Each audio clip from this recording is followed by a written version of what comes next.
We've been dreaming about life on Mars for a long time.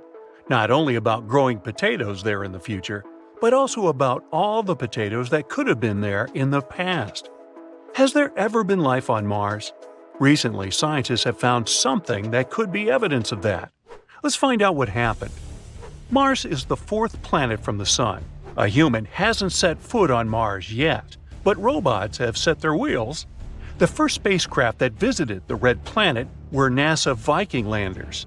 They flew there back in 1976 and sent us a lot of interesting data. Back then, we didn't know anything about Mars. To us, it looked like a cold, lifeless desert. But since we're so similar, scientists began to wonder, has it always been like this? Or is it possible that once Mars used to be thriving and full of life? And in 2022, NASA's Mars rover Perseverance found something that could shed a light on this mystery. But first of all, what is Perseverance? Scientists have suggested that if there was life on Mars once, it's unlikely that it could simply disappear without a trace. It must have left some traces, perhaps underground, where they would be protected from radioactive solar tantrums and other nastiness. So we need to check the rocks. It's important to note that we aren't looking for life on Mars right now. There most likely isn't any. Instead, we want to look into the distant past of our twin planet. We're talking billions of years ago, when Mars could have been warm, green, and far from lifeless. In other words, we have to find dead microbes and various chemical compounds similar to ones on the Earth. This is the mission of our main character, Perseverance. It arrived on Mars in February of 2021. The spacecraft landed on the bottom of the 30-mile-wide Jezero crater, and after landing, it scooted over to the west, to the place that prompted scientists to choose Jezero for research. This place is a dried-up river delta, and this former river is already more than 3.5 billion years old. The Jezero crater itself was once a large lake. Yup, apparently there was life on Mars. And scientists have suggested that these places would be perfect as bodyguards of microbes. That's exactly what bacteria do on Earth. They hide, being still in the depths of lakes and ponds. So we could probably find traces there. The researchers believe that this particular lake has the highest scientific value in the entire mission. The highest chance to find rocks on which such bacteria could survive is here in Jezero. So, Perseverance went to the delta. The row wasn't easy, though. The rover missed a little and landed further than planned. As one famous movie said, "This little maneuver's going to cost us 51 years." Fortunately, Perseverance took only 1 year, and on the way, it was able to explore Jezero a little. The rover uses a complex built-in tool to explore the world. The tool is called Scanning Habitable Environments with Raman and Luminescence for Organics and Chemicals, or just SHERLOC. Boy, NASA sure loves its acronyms. As the device approached the delta, the signal of organic molecules became stronger. Soon, these signals were everywhere, and besides, they were the brightest that the scientists have ever seen. What does it mean? Elementary, my dear Watson. You know, Sherlock. It's time to dig. Since July 2021, Perseverance has drilled and collected 4 thin cores of sedimentary rock. The total number of collected rocks at the moment is 12. This is the first time in history that we're collecting something like this on another planet. These 4 cores were found on 2 rocks called Skinner Ridge and Wildcat Ridge. The first pair of cores, the ones from the Skinner Ridge, don't seem very interesting at first glance. They're quite close to what we can find in many places on Earth. However, if we look at them closer, we'll see that they're dotted with round grains of some dark material. These dark grains could have once been deposited on them by an ancient river, the same one that flowed into Jezero. It's possible that the river brought them from places hundreds of miles away from Jezero. And that's pretty cool. If we study these cores, we'll be able to learn even more about the far corners of Mars. Well, there are no corners on it, but you get the idea. Then, in April 2022, Perseverance did arrive at the delta, and then scientists finally found what they were looking for. The discovery, to put it mildly, excited them. they found two more cores, which held organic substances. This pair was taken from the Wildcat Ridge. It's found very close to the Skinner Ridge, but the two rocks are quite different from each other. These samples are lighter in color and more uniform. Most likely, they're mudstone, an unusual rock similar to clay, but harder and unable to absorb water. They're also finer grained than the cores of the Skinner Ridge. Why does it matter? Because the finer the grains in the stone, the more likely it is that there may be some traces of a past life in it. On Earth, fine-grained stones most often lie on the bottoms of ponds and in similar places. There, they can preserve the remains of dead organisms and similar stuff for years. And this is exactly what we found on them. Additionally, according to scientists, there was more organic matter in these two cores than in any other place studied by Perseverance so far. It probably accumulated there while the lake was gradually evaporating billions of years ago. So, there really was life on Mars? Well, let's slow down a little. Organic substances are molecules holding carbon. And yes, on Earth, they're most often associated with life, but not always. Sometimes they can form as a result of other things. Therefore, we cannot say for sure whether there was life on Mars. We don't know if these molecules really remain from some Martian microbes, or if they're the result of some other things. But the discovery is still very significant. We have to literally keep digging this way.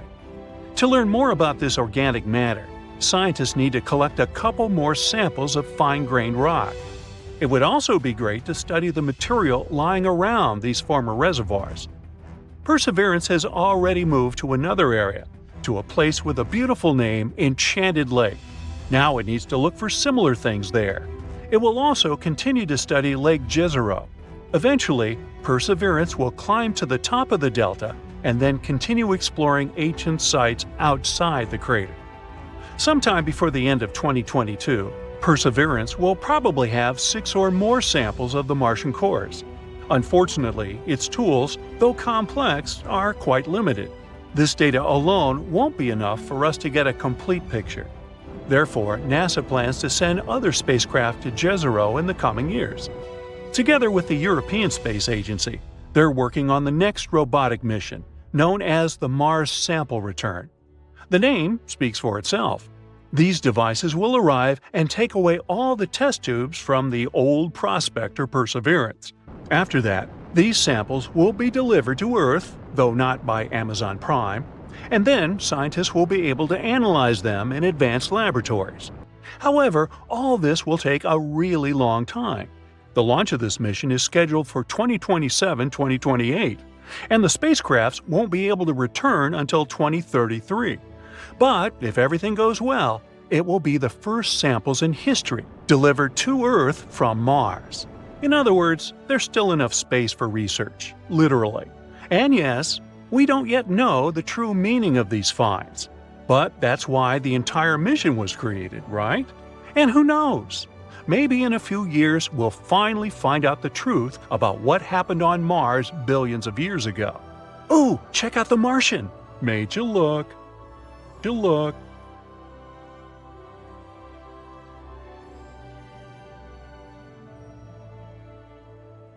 A giant volcano has been found near Mars's equator. It was literally hiding in plain sight. It's deeply eroded but active from ancient to recent times. There might even be remnants of glacier ice near its base. That's why this discovery might indicate a promising new location to search for life, as well as a potential destination for future human and robotic exploration. The discovery of a giant volcano and a possible sheet of hidden glacier ice was announced at the 55th Lunar and Planetary Science Conference in Texas. The volcano is located in the eastern part of Mars' Tharsis volcanic province, between Labyrinth of the Night and Valleys of Mariner. The formation was actually repeatedly spotted by spacecraft orbiting Mars, but it's so deeply eroded that it was hard to recognize it for what it really was. The structure is still awaiting its official name. At the moment, it's referred to as the Noctis volcano.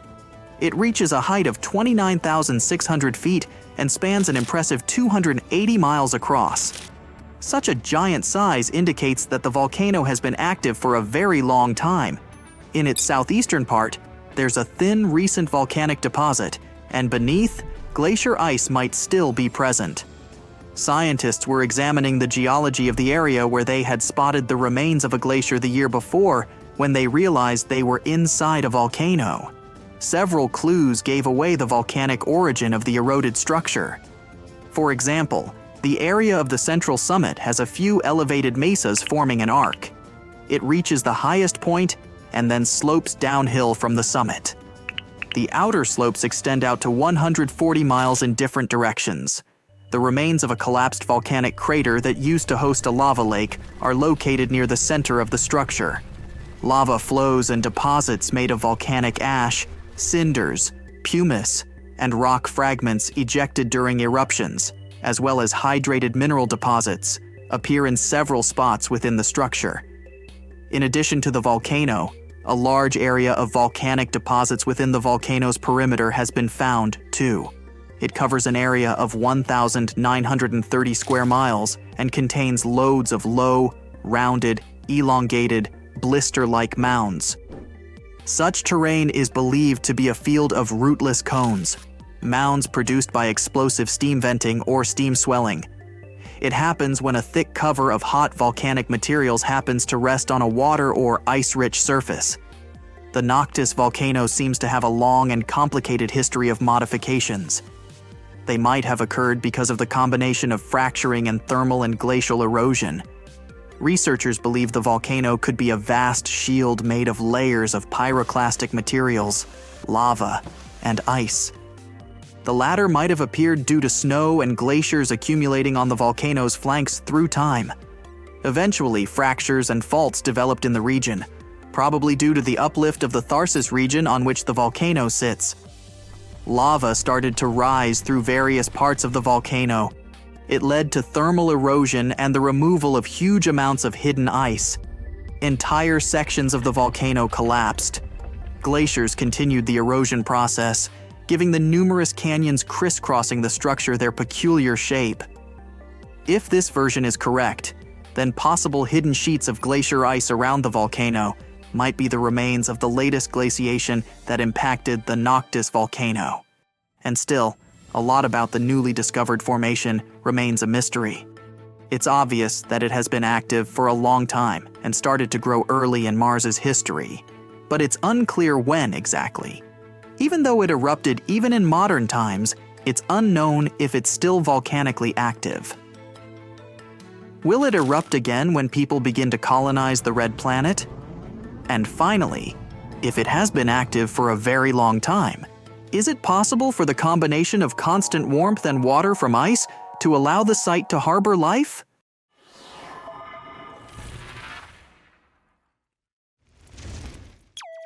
Dust storms on Mars can really go crazy. They hurtle through the red planet's southern hemisphere, especially during the summer. These storms can grow and encompass large areas of the planet, as happened in January 2022. Then, a dust storm covered almost twice the area of the United States. Could it be something like this that caused one of the robots we sent to Mars to go missing?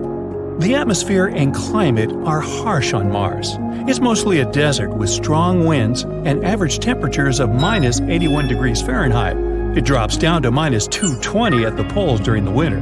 A lander needs to be specifically equipped and very sturdy to withstand such conditions.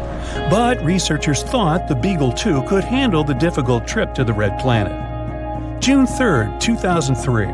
A team of researchers got one of their pioneering robots they were about to send to space ready. It was a small and compact lander called the Beagle 2. Its mission was to touch down on Mars and search for what the world has been actively looking for decades now: life on the Red Planet. Now, the touchdown was due on December 25th, but the signal never came. The team tried to contact the spaceship, but at one point, they had to accept they wouldn't be able to reach it. Some thought the landing was too difficult and complex after all, so the lander crashed. But they couldn't find any technical errors. Others had a theory that the lander may have become entangled in its own parachute and fell down to the surface of Mars.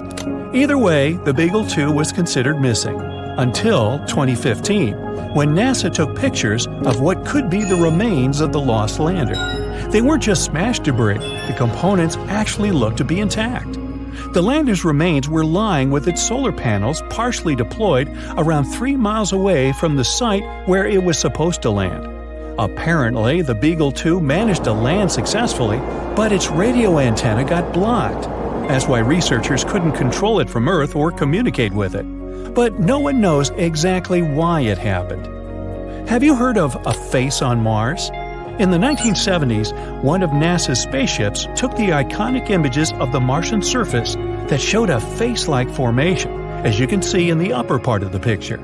If you have a rich imagination, you can easily see a nose, 2 eyes, a mouth, and an unusual hairdo. Some even thought it was a monument built on the red planet by another civilization.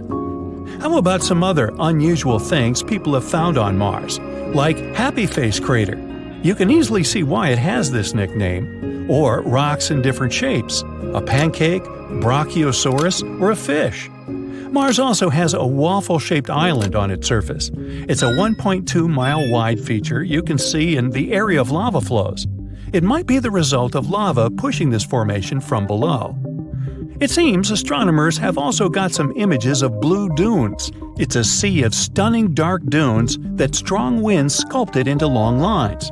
They surround the planet's northern polar cap and cover a region as large as Texas. The red planet is usually known for its brown sandy dunes, so these ones certainly came as a surprise. In reality, though, they're not really blue. If you could visit Mars right now just to take a look, you'd see that these dunes appear brown and orange like the rest. And the picture is a false color image. Scientists often use false colors to highlight differences in something. For example, here it's the difference in depth.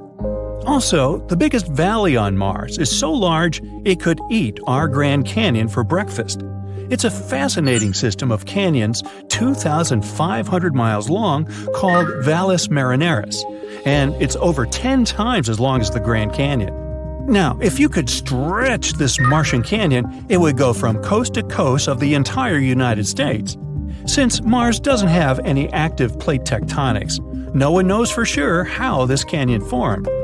One theory says a chain of volcanoes located on the other side of Mars, the one that includes Olympus Mons, bent the crust from the opposite side of the planet. This powerful force caused cracks in the Martian crust as well as activated enormous amounts of water lying under the surface. This water then emerged and carved the rock away. The force activated glaciers too, and they possibly created new pathways in this gigantic canyon system. Volcanoes on the Martian surface could have erupted about 50,000 years ago, although the most powerful eruptions happened 2 to 3 billion years ago. But the planet doesn't have active volcanoes today. Most of the heat stored in its interior during the planet's formation has been lost. So now, Mars's outer crust is way too thick for the molten rock to reach the surface. But a long time ago, eruptions formed giant volcanoes, and these volcanoes most likely had an important role in melting ice deposits, which released floods of water onto the Martian surface. Now, Mars has a thin atmosphere with a volume of gas, mostly carbon dioxide, less than 1% of Earth's. But 4 billion years ago, it was way warmer and wetter than now. Its atmosphere must have been thicker back then, too. That's why it could create a powerful greenhouse effect and trap sunlight. Mars also has a powerful magnetic field. Similar to Earth's, it formed because of the currents of molten metals in the planet's core. But unlike our home planet, Mars lost its magnetic field after its core had cooled down. And without it, the planet didn't have any protection from the solar wind, which is a stream of charged particles flowing from the sun. The solar wind pulled away most of Mars's atmosphere in just a couple of 100 million years, give or take. This is what makes those powerful Martian dust storms even more intense. Mars has a fascinating history. Judging by the planet's glaciers, Mars has probably gone through multiple ice ages, just like Earth. A team of researchers got images of about 60,000 Martian rocks. Rocks were different in size and distributed randomly, which means they probably formed during different ice ages. Glaciers hide their own stories too. Who knows what kinds of gases, rocks, or even microbes could be trapped inside? Now, if you could get into a time machine and stop it 4 billion years ago, on Mars of course, the chances are you'd see spectacular scenes of flooding. Maybe there would even be some form of life on the planet's surface. A strong meteorite impact that formed the red planet's Gale crater could be something that triggered that mega flood. After that collision, the temperatures on the planet got insanely hot. This caused the melting of all that ice that was stored on the Martian surface at that time. The flooding was so massive, it changed the geological structure of the planet's surface. It carved out big ripples, as well as waves in the sedimentary rock. Now, speaking of water, vapor has been noticed escaping the atmosphere of Mars. Also, researchers have found some evidence of water flowing on the planet's surface. There are dark streaks in the soil. They seem to get bigger in the summer and shrink over the winter. There are numerous dried-out valleys and river channels on the planet. It's possible that liquid water once flowed there. Now, most of it could be locked up in ice caps or even hidden under the surface. More and more things hint that Mars used to be habitable. Mars is the only planet we know about where only robots live. 5 rovers make up the Martian population. Those are Perseverance, Opportunity, Spirit, Sojourner, and Curiosity. These robots are there to take pictures and samples of soil and air, and maybe even find life on the red planet. And someday, we may reunite with them on Mars. Who knows? Oh, and by the way, if you really could get into a time machine and stop it 4 billion years ago on Mars, then I'd like to buy you lunch and talk about it. My treat. So Mars has 2 moons, Phobos and Deimos. And apart from the bizarre shape, there's nothing remarkable about them, except for one thing. Not so long ago, scientists discovered a strange phenomenon on the surface of Phobos, and they still can't find any explanation for it. What is this phenomenon, and what does it tell us about the history of our solar system? Let's find out. American astronomer Asaph Hall discovered Phobos and Deimos back in 1877. Did you know that all the planets in our solar system are named after Greek and Roman deities? For example, Mars or Ares is the famous deity of war. That's why the satellites of this red planet were named after the sons of Ares, Phobos and Deimos. These beautiful names actually have creepy meanings: fear and horror. In 1971, NASA's Mariner 9 telescope took the first pictures. That's how we found out that these guys weren't at all like our moon. They had this weird shape, a strange and unstable orbit. Moreover, there are no other moons in the solar system that move as close to their parent planet as these 2. Well, they are its suns after all. But even though they are very close to Mars, if you were standing on the surface of the red planet, you would hardly be able to see them. That's because the curvature of Mars hides Phobos and Deimos from view. Even if you were somewhere on the equator, Phobos would look like an ordinary asteroid to you, and Deimos would look like a star. All because these satellites are basically crumbs compared to our moon. They're the smallest and least bright moons in the entire solar system, which is ironic considering their mighty names. Anyway, it seems that everything should be pretty clear with these 2 satellites. But nope, there's a problem. You see, scientists reconstruct the history of space based on the traces found on different space objects. Dents, scratches, cracks, all these things can tell us what happened billions of years ago. For a long time, scientists were sure that, just like their Greek prototypes, Phobos and Deimos were twins. But then, NASA's Viking orbiter took new photos of the satellites, and that's when they discovered a significant difference between the 2. The entire surface of Phobos was covered with huge grooves. Those were a series of long, deep pits stretching from one end of Phobos to the other. You may say, what's the big deal? All space objects have this kind of stuff on them. And yeah, there are other satellites with similar grooves and scratches, but none of them has as many as Phobos. It's completely covered in grooves, and they're huge, up to 12 miles long and 660 feet wide. And that's not all. Some of these grooves intersect with others. This means that Phobos has experienced not one, but many traumatic events. But what exactly happened to it? Actually, scientists are still not completely sure. However, they have a few ideas. And these theories can tell us not only about the past of Phobos, but also predict its future. Theory 1. Asteroid Impact. Well, the first suspect is quite obvious. There's a large, almost 6-mile wide crater on Phobos. It's called Angeline Stickney. It was named after the wife of Asaph Hall, the scientist who discovered the satellites. Adorable. So that's what the first theory sounds like. Once upon a time, an astronomical body crashed into Phobos. The impact was so strong that it left a large crater. And the effect of the collision left a bunch of grooves everywhere on Phobos. It sounds logical at first. However, scientists have noticed a flaw in this theory. They learned that these grooves actually formed not inside the crater, but next to it. So it wasn't a collision that created them. Besides, what about those grooves that intersect with the others? Or is it just a big cosmic coincidence? Well, the search for truth continued. Theory 2. It's all because of space debris. Yes, there's a difference between these two theories. In this case, the grooves aren't a direct consequence of the collision. Rather, it goes something like this. Something crashed into Phobos. This impact caused a bunch of rocks to be thrown into space. Some of them were lost in the universe forever, but others were small enough to be pulled back to Phobos. Passing next to the moon at a steep angle, they would crash into it, jumping away, and so on. And since the gravity of Phobos is very weak, perhaps they couldn't stick to it. In other words, these rocks were continuously pulled toward and pushed off of the satellite for many, many years. This theory explains the intersecting grooves. It's because the rocks were constantly falling into those places. It sounds quite logical, but there's another problem. We don't see any boulders on Mars or on the surface of its moons. But all this debris was supposed to get trapped by gravity and remain somewhere in the planet's orbit.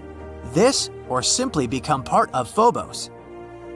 In other words, if this were true, we'd find evidence of this theory under layers of dust. But that didn't happen, so this explanation didn't satisfy astronomers either. Therefore, they continued to look for the culprit. Maybe the grooves have nothing to do with Stickney Crater at all. Maybe the real culprit is something else, something even more powerful. Could it be Mars itself? Theory 3. Mars is a twist villain. The previous theories imply that Phobos and Deimos were originally pieces of Mars. Like once upon a time they broke away from it and became satellites, just like our moon. But what if that wasn't the case? Observations made by NASA's Mars Global Surveyor show that Phobos and Deimos are made up of elements which are mainly found in meteorites and asteroids. So, what if Phobos and Deimos are asteroids? There's an asteroid belt between Mars and Jupiter. Given the size, shape, and composition of Phobos and Deimos, scientists have suggested that once upon a time they belonged to this belt. However, one day they flew out of it, and then gravity pulled them to Mars. This phenomenon is called asteroid capture. It's very strange though. Yeah, the asteroid capture isn't uncommon, but these two have been flying next to Mars for what, billions of years? It's weird that their orbits have remained the same. In addition, the atmosphere of Mars is very rarefied, and because of this, it could hardly capture any asteroids. In theory, they should have separated from Mars at the first opportunity. However, this didn't happen. It means that somehow they got stuck, and Mars immediately began to destroy them. Yep, an unexpected twist. In this version, Mars turns out to be a villain. By studying the past, we've found some evidence of future crimes. The mysterious grooves of Phobos could be caused by tidal forces between Mars and Phobos. The Moon and Earth also exchange these, slightly distorting each other. But since Phobos is much closer to Mars, the impact of gravitational forces is much stronger. In other words, the gravity of Mars is gradually destroying Phobos. Every 100 years, the satellite gets 0.7 inches closer to Mars. It also shrinks as much as 6.5 feet, becoming even more fragile and weaker. The smaller it gets, the more the tidal forces impact it, creating strange grooves and scratches on Phobos.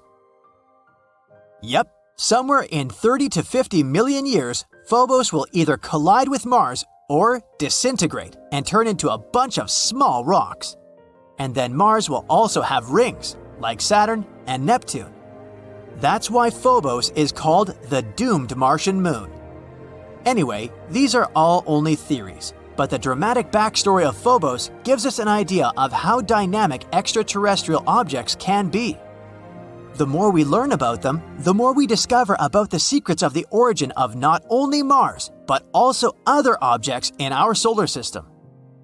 If one day we really colonize Mars, studying its moons can help us a lot.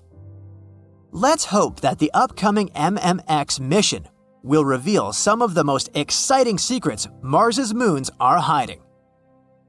Imagine you're stepping on board a once-in-a-lifetime Arctic expedition that departs to the east coast of Cape Bathurst in Canada's Northwest Territories.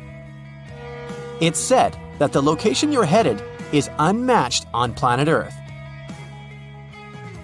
The final destination is an unbelievable location known as Smoking Hills. These red-striped rocks have been burning there continuously for centuries. It has minerals there that are only found outside our planet, on Mars. Some scientists even believe that the site can be an important case study for discovering life on the red planet. On board the small cruiser ship, you head out to the deck and spot an unusual scene on the horizon. You see clouds of smoke forming close to a seaside hill. It's as if a party of hundreds of people did campfires all at the same time. But this smoke is not man-made, your guide tells you. Naturally, most people guess it's a volcano. Some people on the deck even guess that an eruption might happen anytime soon by the looks of it. Your guide laughs, explaining that this is far from the case. Volcanoes are usually found on the edge of tectonic plates. It's a rupture on the crust of the Earth that allows hot lava and gases to escape to the surface. In the Smoking Hills, the story is different. The constant smoke is caused by a natural phenomenon. But you'll learn all about it over the next few days. As strange as it may sound, these rocks didn't begin burning yesterday.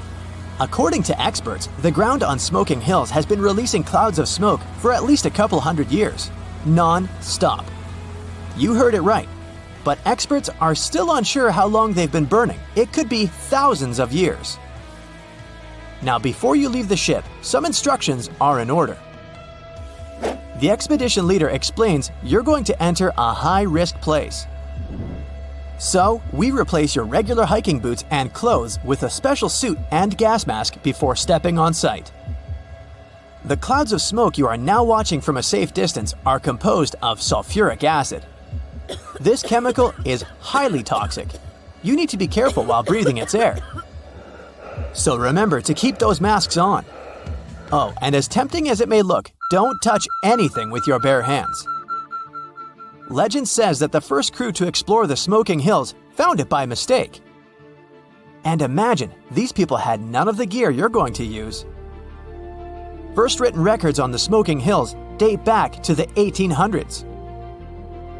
Irish explorer Captain Robert McClure led an expedition to find the lost explorer Sir John Franklin and had disappeared for over 5 years. The crew took a wrong left along the way and stumbled upon these burning rocks. They also thought it was an active volcano, much like you did, but they discovered how wrong they were when they stepped on site. McClure got curious and took a sample rock back to the boat, and the story says it burnt a hole through his mahogany desk.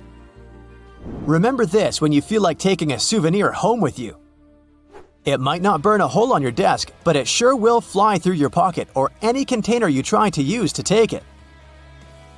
Now, it's day 2, and you're ready to explore the location. The expedition's crew is divided into smaller boats. On your way to the shore, you notice a group of animals. They are far from the smoke, and it looks like they have themselves a mealtime. The smoking hills are located in the Arctic tundra, and there are rich fauna and flora nearby. Slowly, you're approaching the shore. Now you see the cliffs are made of red striped rocks that look like they've been hand-painted by someone. There's another place on Earth with similar hills, and it is located in Peru, all the way to South America. The so-called Rainbow Mountain or Seven-Colored Mountain is a mesmerizing natural phenomenon. They are formed by the sediment of different materials. While the smoking hills are mainly red, over in Peru, these mountains have stripes of lavender, gold, red, and even turquoise. When you finally leave the boat on the foot of the smoking hills, you begin your hike up. Stepping is difficult with your special boots. The soles are made specially to support high-degree temperatures, but it sure is hard to keep your balance. Before you know it, you're as close to the burning rocks as you can get. Your first impression is to get out of there as fast as possible. Conditions for human life are harsh over there. It's inhospitable, and everything about the place says you shouldn't stay for long. But you are also beyond curious. You might ask yourself how these rocks keep burning for so long. The science behind it is not too complicated. The rocks you're looking at are called shales. They are a type of sedimentary rock formed by clay minerals. Your guide explains that the secret to the smoke lies on the ground. The soil is formed by sulfur and coal. When they get in contact with oxygen, they spontaneously ignite, releasing the smoke you're now seeing. The few ponds in the region have very acidic water. Scientists say that this world region is the only one to show a negative pH. It means this water is naturally corrosive, so you don't dare drink it. Make sure to bring your own water bottle when leaving the ship. You spend a few hours there, but it seems like a whole day. The suits are heavy, and breathing through a gas mask is not your idea of comfort. At the end of the day, you head back to the ship, enjoying a beautiful Arctic sunset on the way. On the morning of your third day, you're in for a nice surprise. You're not heading out again. Instead, you're going to take a trip to outer space. Metaphorically, of course. Your guide talks about the connection between the smoking hills and Mars. Looking for life on Mars has been a journey all on its own, but recently, scientists discovered the exciting presence of jarosite on the smoking hills. And guess what? Jarosite is an abundant mineral on Mars. Experts think that this may indicate that Mars did have running water at some point in the past, since jarosite needs groundwater to form. This huge discovery may take science many steps closer to a breakthrough. Has life really existed on other planets in the solar system? Mars has been on the map for scientific research for being the most likely planet to have developed life. The atmospheric temperature now is unbearable for above-ground life, but it was similar to Earth's at some point. The most important proof needed is to find the evidence of running water. Right now, as we speak, the Curiosity rover is out there looking for any piece of information that can hint at the existence of life on Mars, past or present. Just out of curiosity. Curiosity, the rover I mean, has been exploring the surface of Mars for over 3,566 days so far. If you do the math, it makes for 9 years and 279 days. And in case you're wondering, why are we so eager to find life on other planets? According to NASA, the research for life on other planets can help us explain a lot about our own history. Where we came from, and maybe even where we're headed. And who could have guessed that scientists could begin to find answers for that in the Arctic tundra? That's exciting, right? Now, it's day 4 aboard the ship, and the expedition is coming to an end. Time to head back to mainland Canada. You just visited one of the world's most inhospitable places with a lot of impressions. Now, it's time to tell us what you thought about the journey and what you learned along the way. Write it all down in the comments below. There are tons of weird things on Mars. Spoons, noodles, doors, even faces. Are they all really just rocks? Besides, it's not the only planet in our solar system full of mysterious things. Let's check them out. Recently, we found a strange thing on Mars that looks like a smooth, spoon-like object. It grabbed everyone's attention after NASA's Curiosity rover spotted it. The rock, with a handle and rounded tip, looks like it's floating in the rover's photo. People on the internet are puzzled about what it might be. Some are joking that it's a Martian's bowling pin, or even a shoehorn left by extraterrestrial creatures. But Andrew Good from NASA says it's not that exciting. Turns out it's just a rock shaped by the wind over a long time. These kinds of rocks with odd shapes are common on Mars. They're called ventifacts. Ventifact is a rock that can get scratched, dented, or smoothed out by tiny particles carried by the wind. You'll usually find these kinds of rocks in dry places where there's not much grass or trees to block the wind, and where there's a lot of sand blowing around.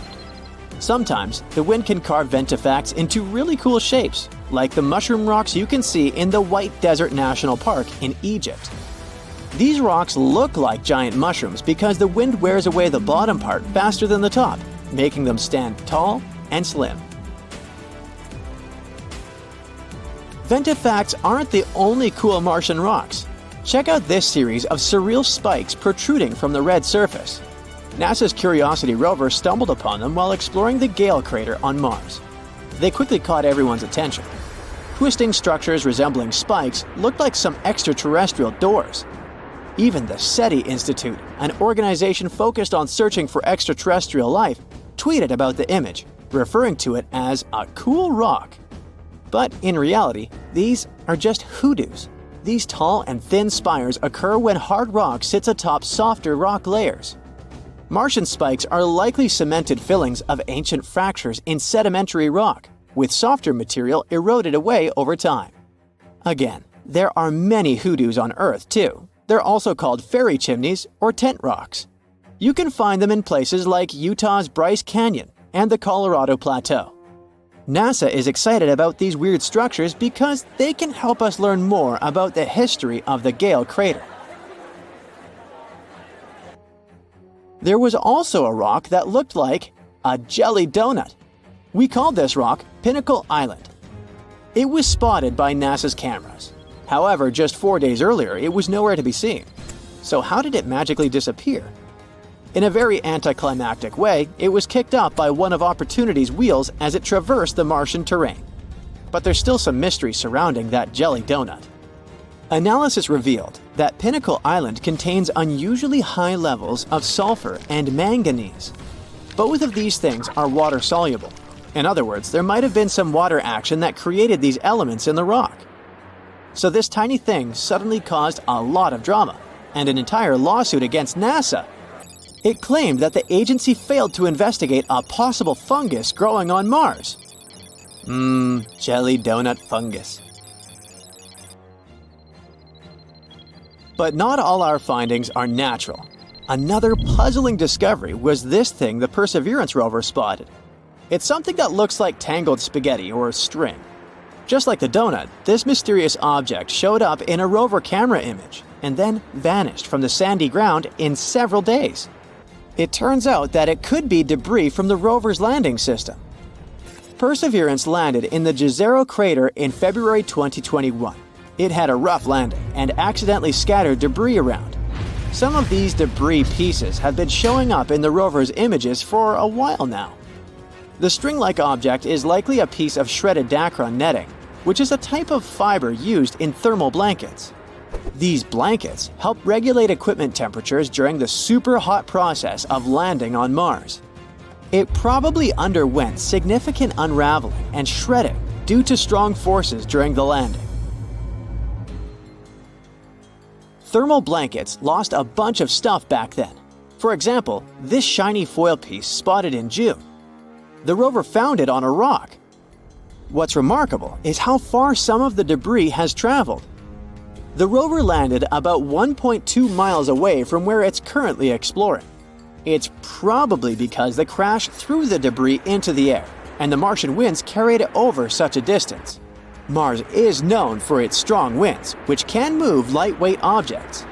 However, while it's fun to stumble upon them on images, there are concerns about the debris and trash on Mars. We haven't even fixed this problem on Earth, and we're already creating it on Mars. The debris we left on the red planet is already accumulating in an area called Hogwallow Flats. Plus, the debris can accidentally contaminate the sample tubes used for collecting Martian rocks. So far, NASA isn't overly worried about this, but they're keeping a close eye on it to prevent any issues with the rovers. Now, how about not things, but animals? Curiosity caused quite a stir when it captured something that looked like a rat on Mars. Some started speculating that it could be evidence of indigenous Martian life, or even that this rodent was brought along by Curiosity. But the Mars rat, once again, turned out to be just a weird rock. It looked interesting because of the natural processes like wind erosion and mechanical abrasion. We also found some worm-looking things. Curiosity snapped a picture of a formation that looks like worms wriggling across the Martian landscape. Despite its tiny size, this formation stands out with its unique shape and rough texture. It's probably made of durable material resistant to Mars's harsh erosion. And finally, our top mysterious finding is the face on Mars. Cydonia is a region on Mars that has captured both scientific and popular interest. It's located in Mars's northern hemisphere. It lies between heavily cratered regions to the south and relatively smooth plains to the north. There's a theory that the northern plains may have once been ocean beds. Maybe Cydonia was once a coastal zone. This place is full of interesting and beautiful features that tell us a lot about the history of the Red Planet. But its most interesting feature was the Martian face.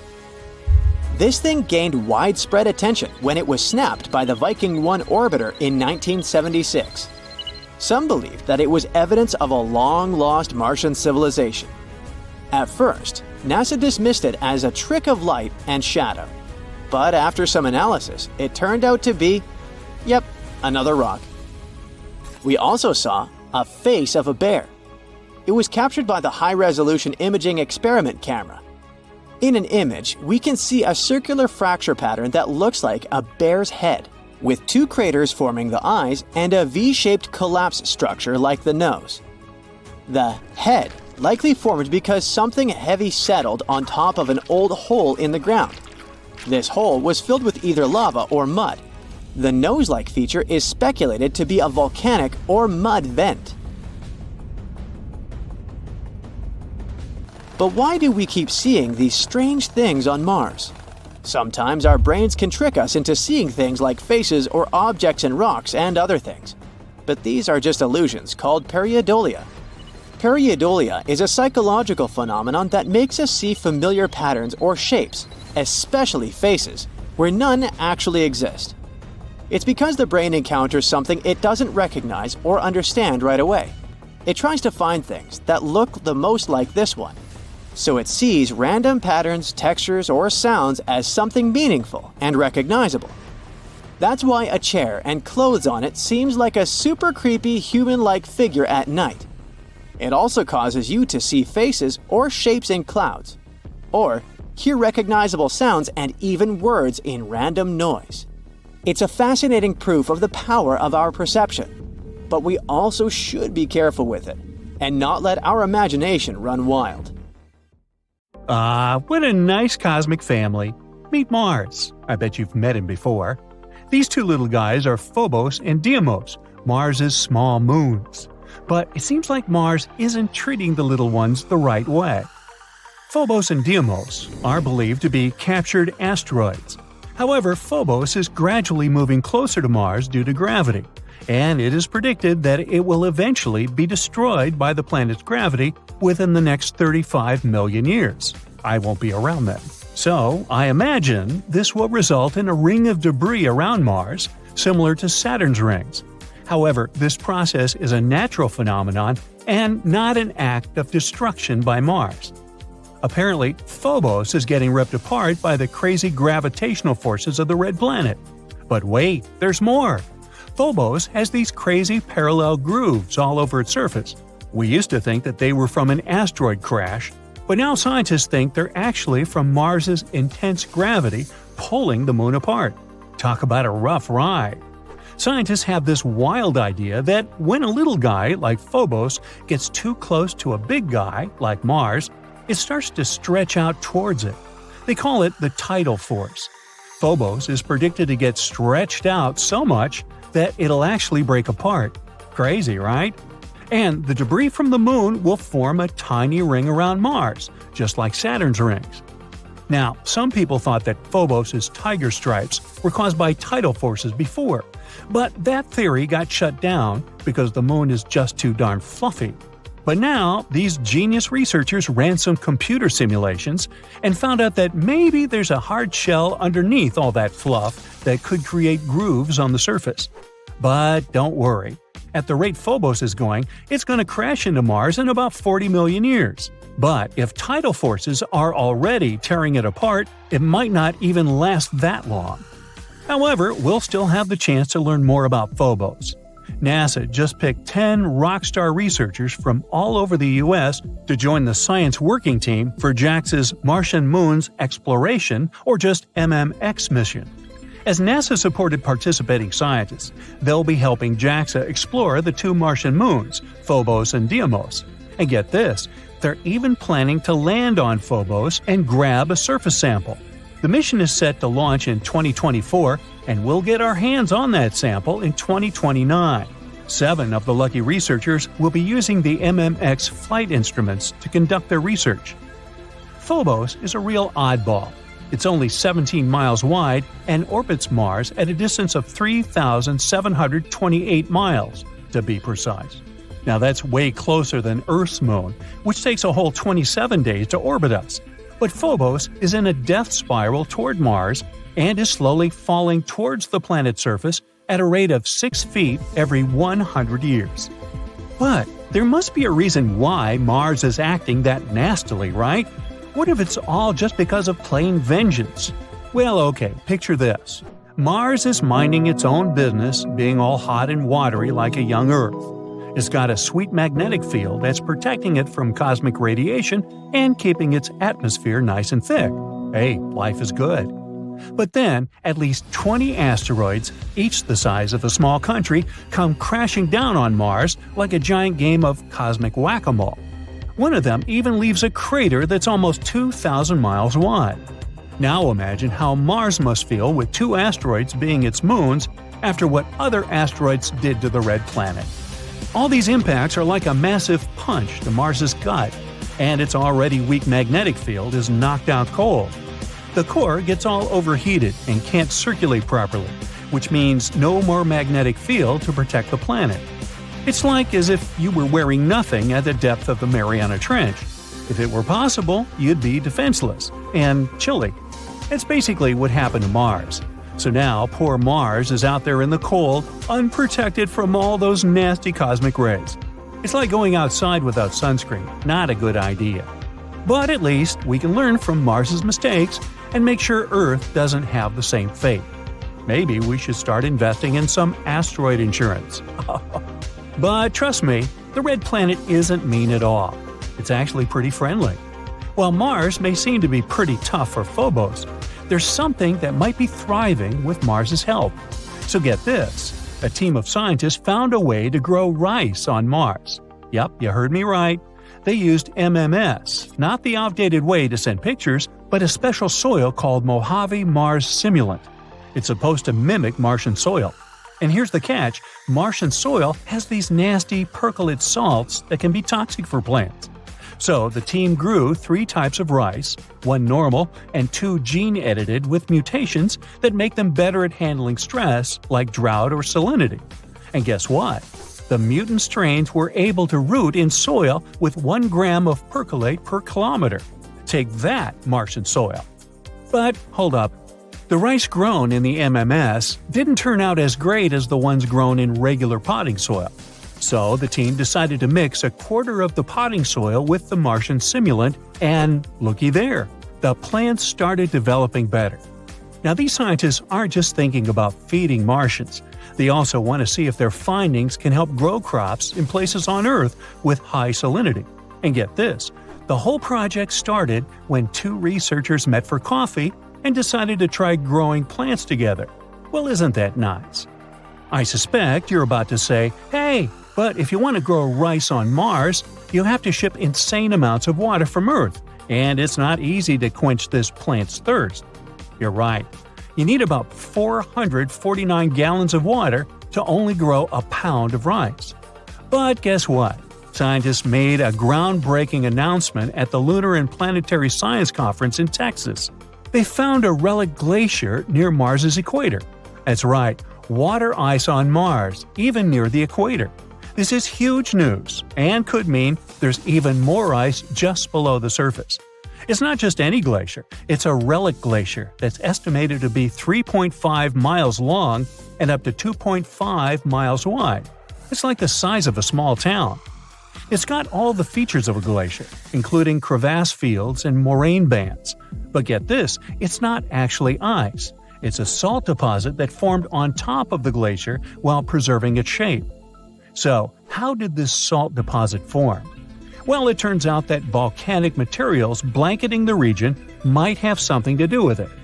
When these materials come into contact with water ice, sulfate salts may form and build up into a hardened, crusty layer. Over time, erosion removed the volcanic materials, exposing the sulfates and revealing the glacier's unique features. This glacier is young, likely from the Amazonian geologic period. That means that Mars has had surface ice in recent times. Who knows what other icy secrets Mars is hiding? But hold your horses, there's still more research to be done. Scientists need to figure out if there's still water ice preserved underneath the salt deposit, or if it has disappeared entirely. And if there is still water ice at shallow depths near the equator, that could have major implications for human exploration. Imagine being able to extract water from the ground at a warmer location. That would be a game changer. So let's see what else these scientists uncover about our favorite red neighbor. Maybe someday we'll even get to visit that Salt Glacier statue in person. See you next time.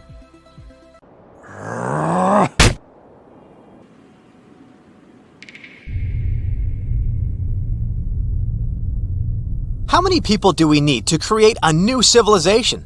And not on Earth, but on Mars, and in limited conditions. And if we create this colony and send them off, what problems will they face? How can they survive that far away from home without any support? A recent scientific study sheds light on these questions, so let's take a look at it. Alright, so you want to colonize Mars, right? Well, it's not an easy task. Mars is the fourth most distant planet from the Sun and the seventh largest in the solar system. This lonely red guy is very similar to our Earth. Moreover, before it became a boundless desert, it could well have even looked like Earth now.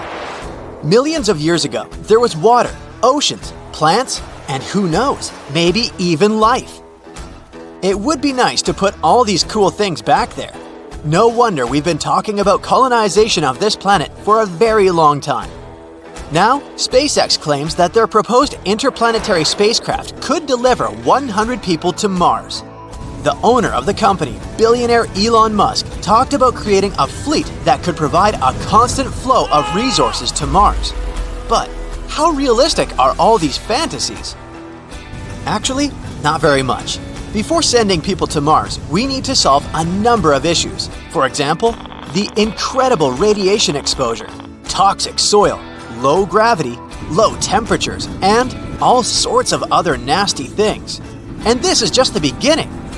It will take at least a couple of decades to create a vehicle that can actually successfully land on Mars and return back. But let's do a thought experiment and imagine that we finally decided to colonize Mars. How will things turn out? Recently, scientists published a new study on this topic. This study is called Minimum Number of Settlers for Survival on Another Planet. The author is Jean-Marc Salati, professor at the National Polytechnic Institute of Bordeaux in France. His article was published in the Scientific Reports journal.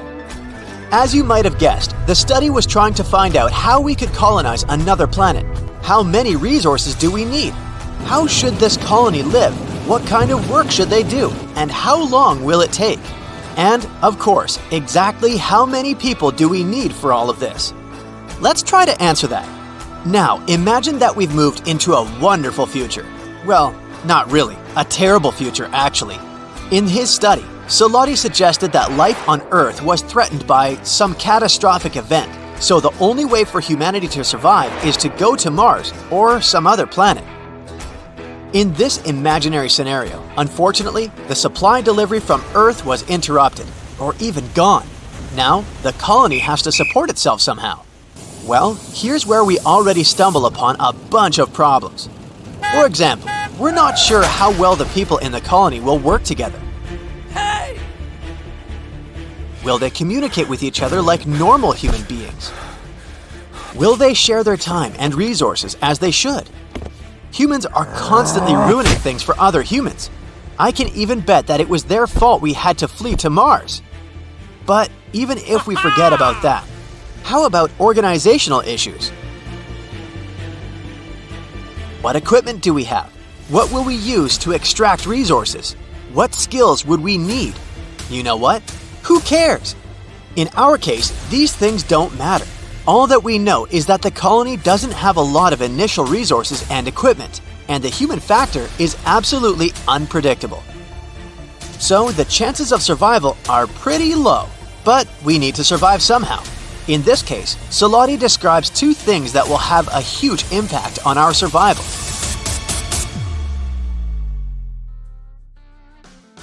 These things are essentially variables in a mathematical equation. The first one is the availability of local resources. Basically, it means water, oxygen, and all sorts of useful chemical elements. These resources should be somehow mined and easy to use. Fortunately, we're not starting from scratch. We already know a lot about Mars. What resources are there? How can they be used for life support, agriculture, and industrial production?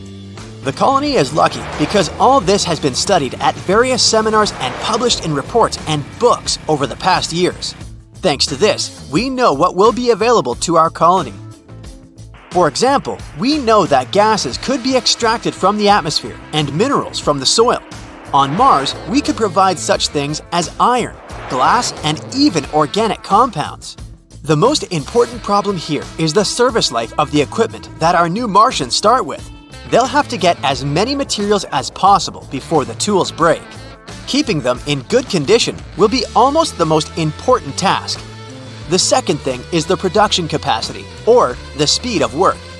We have a specific list of things we need to do, make some tools for example, and all this must be produced in sufficient quantities before the literal deadlines. Solati says that the most important thing here will be the so-called sharing factor. Imagine one person trying to survive on Mars. They would have to do all the tasks on their own. They would need to find or build their own system for supplying drinking water, oxygen, and electricity generation. We've already seen how this played out in the movie The Martian. This task wasn't easy at all. There's always not enough time, and all of this is just too much for one person to handle. Unless you're Matt Damon, of course. So, surprisingly, we need a fairly large colony. This significantly distributes the burden. Each person spends less effort, gets tired less, and as a result, the efficiency and speed of work grow. This is where the sharing factor comes into play. Now we need to calculate this number. If we want, for example, to build something, how many people do we need to do this quickly and efficiently? How can we optimize the work as much as possible? Well, it depends on the needs of these people, on available resources, random things like weather, and so on. But in general, this number can be estimated and calculated using some mathematical functions. Solati tells in more detail about these functions in his article. You can read it yourself if you're interested, but in general, he describes 5 areas that need to be taken into account when calculating this number. These areas are ecosystem management, energy production, industry, buildings, and the human factor. The human factor includes such things as the upbringing and education of children, sports, games, music, and so on. In the end, it all comes down to 2 things: how much time we have and how well the people in the colony will work with each other. So, what was the result of all these calculations? In the end, Solati found out that we would need at least 110 people to successfully survive on Mars. This is the minimal number needed to create a self-sufficient civilization. And it will be better if we don't take too many people with us. The more people we take on the spacecraft, the more difficult it will be to predict the results. After all, as we've already said, humans are always ruining things for other humans. So it's better to stick with about 110 people. Of course, this is a rough estimate, and there are a bunch of different assumptions and uncertainties, but even this number is already very useful. Now the scientists know how many people is a minimum for colonization of another planet. Colonizing other planets is a very complex issue, and it will take us a very long time to resolve it. It's very unlikely that we'll fly to Mars in the near future. This task may take several decades, or even a century. Therefore, the best solution would be to try our best to save Earth until we can begin to conquer other planets.